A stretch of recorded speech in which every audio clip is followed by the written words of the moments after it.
C'était un deuxième affrontement en 9 jours pour le Canadien contre les Capitals de Washington, et vous vous rappelez que la dernière fois, le Canadien avait remporté pour une troisième victoire seulement en temps réglementaire cette saison. La bonne nouvelle pour les tricolores, c'est que nous pouvions bénéficier du retour au jeu de Jaroslav Spacek ainsi que de Max Pacioretty au sein de la formation. Et donc, en première période, on n'assiste pas au début qu'on aurait escompté. En fait, pour un 12e match consécutif, on concède la première pénalité du match, et c'est cette fois-ci Max Pacioretty qui est le premier puni. Donc, la bonne nouvelle pour le Canadien, c'est qu'il n'y a pas de but en avantage numérique de la part des Caps, mais quelques instants plus tard, c'est Eric Furr qui vient marquer le premier des siens. Donc, pour une 16e fois cette saison, le tricolore accorde le premier but.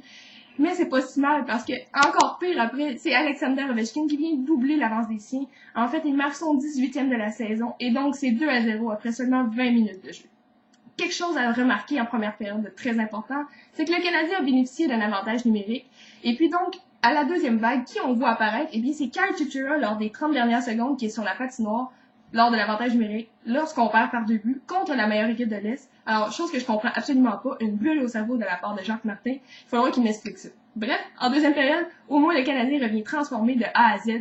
Il devient motivé, intense et surtout très mobile sur la patinoire. Et donc, il bénéficie d'un avantage numérique très tôt en période. Et qui d'autre que Jaroslav Spacek pour tirer un boulet de la ligne bleue et donc déjouer Simeon Varlamov d'un tir précis et vif. Et donc, il réduit l'écart à un seul but. C'est donc 2-1 pour les Caps. Sauf que ça s'arrête pas là parce que là, c'est au tour de Carey Price d'impressionner la galerie en faisant un arrêt spectaculaire à l'endroit d'Alexander Ovechkin et faisant du coup un déplacement latéral parfait. Ça en est assez pour relancer Tomáš Plekanec qui vient bien remercier son gardien de but en marquant le but égalisateur. Et c'est donc 2-2 après 2 périodes de jeu. Et donc, on assiste à la troisième période à un tout nouveau match car le Canadien bénéficie d'un 5 contre 3 tôt en période. Mais ce ne sera pas ça qui va leur permettre de prendre l'avance. En fait, c'est tout de suite après la première pénalité que l'on croit que Marc-André Bergeron vient marquer le troisième du tricolore. Mais finalement, c'était Travis Morin qui était si bien placé qu'il a fait dévier le tir du 47 et qui a donc donné l'avance à son équipe. Mais ça s'arrête pas là parce que les Caps sont une équipe vorace, intense et qui ont une très bonne attaque. Et ça se voit lorsqu'il reste que 15 secondes à jouer. Et bien, c'est encore une fois Eric Furr qui vient marquer son deuxième de la soirée et du coup créer l'égalité et transporter le match en bris d'égalité. Alors, une 10e fois pour le Canadien en bris d'égalité qui a été presque parfait. En fait, la seule défaite qu'on a eue, c'était en tir de barrage contre les Red Wings de Détroit où Datsyuk et Zetterberg avaient réussi tous deux à déjouer Carey Price.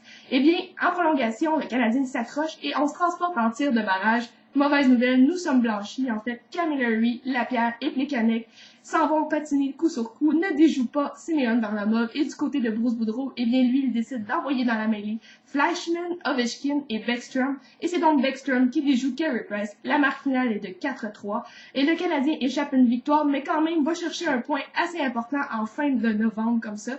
Alors, ça fait quand même une pas si mauvaise fiche pour le Canadien qui s'en va vers le mois de décembre, un mois très intense avec de grosses équipes à affronter. Alors, je vous laisse sur une question. J'aimerais savoir, croyez-vous qu'Alexander Ovechkin aurait dû être suspendu pour son geste à l'endroit de Kalita? Donc, laissez vos commentaires sous la vidéo et on se revoit contre les Maple Leafs ce mardi soir.